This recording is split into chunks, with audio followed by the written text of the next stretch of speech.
So I have another deal that went really, really, really wrong, really bad. Um, so this deal's gone wrong. Number two, terrible. This one's really bad. This one's terrible. Um, so what happened is I'm gonna leave names out of this. It's really important. The police are involved here, so I'm gonna definitely leave names out of it for sure. Uh, and then actually happened to my work. My work's out of it too. So all that. Not saying anything about all that. So anyway, try to be vague on the things that need to be vague. I need to be vague about. So what happened was there was a guy that worked at my work, and he had some Wilton Vices for sale. And I said, "Oh, hey, yeah, cool. I'll take." Or he said, actually said Vices at first. I said, "Yeah, I'll take one. I need one." So he's like, "Yeah, I got this 6-inch for $30." But cool. It was kind of beat up, and that one was not a Wilton. So I bought it from him. And at the time, I was building a welding rig, so I really needed a vise for it. Bought it. All right, it was just some. It wasn't a no name. It was some older, nothing special though. Really wasn't. And $30 was actually, not. I'm not saying it was worth more. It may have been more. I don't know, but it was. I felt like it was an okay deal just because I needed it. All right. Then it turns out later he had some Wilton Vices for sale that were huge. These giant, 8-inch vices, and he was selling them for $50 a piece. And I'm like, yeah, sure, I'll take 2 of those. So I give him a $100 bill. He sold some others to some other people too. I gave him a $100 bill, bought 2 of them. Later on, I hook them up. Oh my gosh, these things are freaking, $800, $900 new. Oh my God. I mean, they're definitely used. The story he gave us is like, place he used to work at closed, like part or section of their shop closed down, and they just threw a bunch of stuff away, or asked people they could have them, or told people they could have them, or something like that. And we pressured him several times, not just me, multiple people there. Hey, are these stolen? Are these stolen? Are these stolen? No, they're not. Da-da-da-da-da-da-da. Okay. And so him being him and the way he was, he got fired, or let go, whatever. He got fired from the job. And then one day, I don't know, a month later, I get a phone call from the cops. Hey, this is so-and-so PD. Oh, hey, I'm officer blah, blah, blah. Oh, yeah.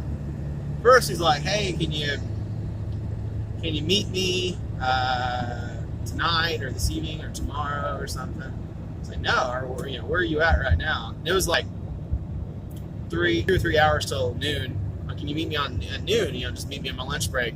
So I wanted to meet him earlier than when he even, suggested. He agreed. We met.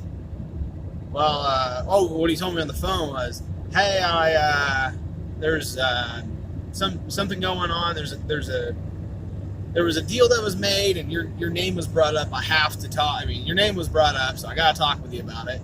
And my first thing that happened to my mind was, man, I do a lot of deals. I do a lot of buying and selling and trading. And in my head, I'm like, I don't know if I can even help this guy. I don't freaking, I don't know a fourth or sixth of the people's name, or actually maybe not even that. I don't know anyone's names or anything really.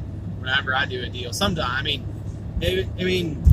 unless I could remember what the item was, I could probably, if I had like messages, I could probably go back and find some messages, especially on Facebook through Messenger. Oh, okay, there you go. Then there's their name and where they live and something like that. So that it depends. But something a long time ago, no way. Or something that was done on Craigslist, really no freaking clue at all, because it's crazy. That's really where you don't know any information about somebody, So I got in his, I say his cruiser. It was actually a truck, cop truck, whatever. But I got in his cruiser, and then then he mentioned vices. I'm like, okay, yeah, I know something about that. All right. And so at the time, you all know if you've seen my YouTube channel and you've seen my my F350 truck I used to have. Right now we're in Power Stroke, the new one, which is also white, funny enough. But the Setsurugi is white.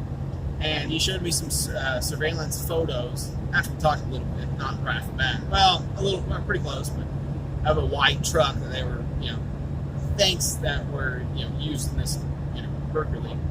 And I could tell it was a Chevy though, but it was a white full-size pickup. I really think it was a Chevy. It was kind of a blurry photo, but by the way the cab looked, I think it was a Chevrolet. Of course, this is an old squared-off Ford I had, so. But anyway, it's still white, I guess. Anyway, we get to talking. I told him, no, I got these vices from this guy, and he used to work here, and there's other people here that got them from him. So here's their names, and I gave them phone numbers and everything. Because we have none, I didn't have anything to worry about. I didn't do anything wrong, and these other people, these colleagues of mine, didn't do anything wrong either. It was this other guy, that did everything wrong. And wrong, yeah, everybody. It was really bad. Anyway, so, and then it came up. It's really interesting. So, eventually we talked for a little bit, and he really asked me, like, what do you do? He asked me rhetorical questions, though. Like, what do you do for a living? I'm like, oh, I work here, as a, and, he saw my truck. It was actually at the time, it was that beat up Nissan when I was driving. So I think I looked honest enough, driving that thing, a heap. Anyway, I worked there for like 8 or 9 months at the time. It's a little over a year now, but so, he's like, well, it looks like you work for a living. I said, you looked me up, didn't you? I know you did. You looked me up. I said, yeah. I got a concealed carry license. I had those two vehicles registered in my name and everything. I know he looked me up. He looked me up though. He's like, yeah, you seem like a guy that wouldn't do this. Like, yeah, because I didn't. And like, you didn't find nothing on me, right? Actually, I said it really confident. I said, I know you didn't find nothing on me. He's like, no, I didn't. I'm like, yeah. And he's like, yeah, you got a good feel for me, like, what I'm about. I have literally nothing on my record. I mean, I have maybe a speeding ticket from, 10 years ago or something. I mean, really legit 10 years ago. I've actually never been arrested. I mean, really, so carry license, I could go on. Anyway, the point is, I'm not some crackhead or nothing. So, and I was willing to meet him immediately and all this other stuff. So, but then it came around, okay, well, where are the vices at? Well, I have one he gave me, or I bought from him, rather. But it's not a Wilson. But the other two I sold, and I don't know who I sold them to, Craigslist deal. I'm sorry, I buy and sell stuff, a lot. I didn't know anything, think anything about it or anything. So, I was like, okay. Well, I was like, if you have one, you didn't relinquish it to me. And then one thing I didn't like that he said though, he's like, or I'll get a what's it called? It's like a order. What's it called? Oh, what's it called? Search warrant. Yeah, thank you. Yeah, search warrant. I'll get a search warrant and I'll, I'm like, no, dude, you don't have to do that. I'll give you the advice. Don't worry. All right. I didn't like that. I didn't like the fact that some deal I did with somebody could turn into a search warrant through mine. Because I mean, well, it was in my garage at the time. I don't know. Well, I've never had that happen before, but I don't know. You always see the movies where they just tear everything apart, looking for stuff. But I guess it kind of makes sense that, I don't know. You got a search warrant, you must search freaking everywhere. I mean, even if you found one vice, maybe they would, they probably would, because maybe this guy's got other vices or other stuff that's, from that company or wherever that, this other guy stole from.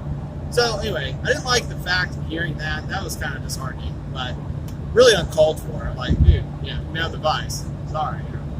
And yeah, I'm not going to keep the other, trust me, I don't have the other two vices. Why the heck would I keep stolen property? That's all right. Anyway, been really white.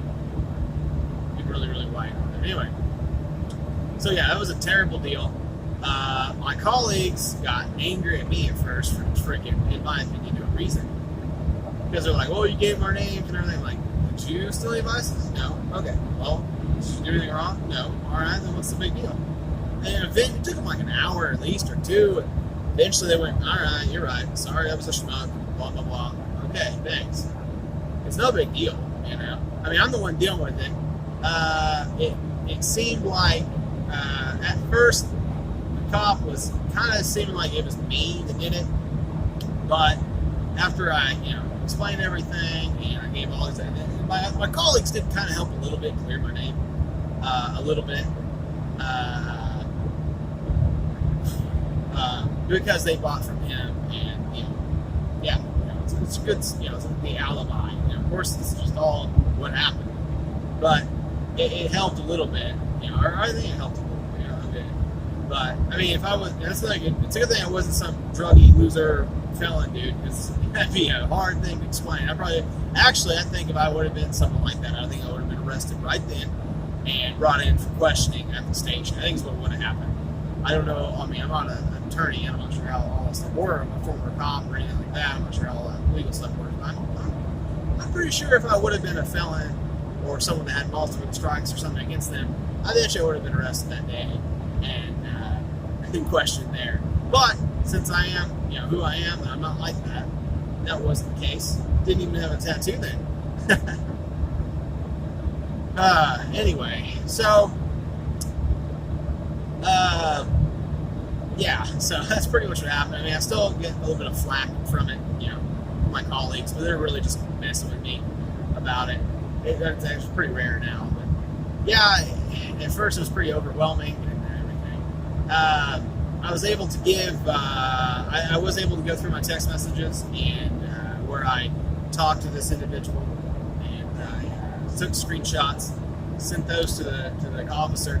He even gave me his cell phone number. Well, it's probably his work cell phone. Sent those to the officer of the deal. Hey, I brought those licenses. Oh yeah, I got your money. That's pretty much what it said.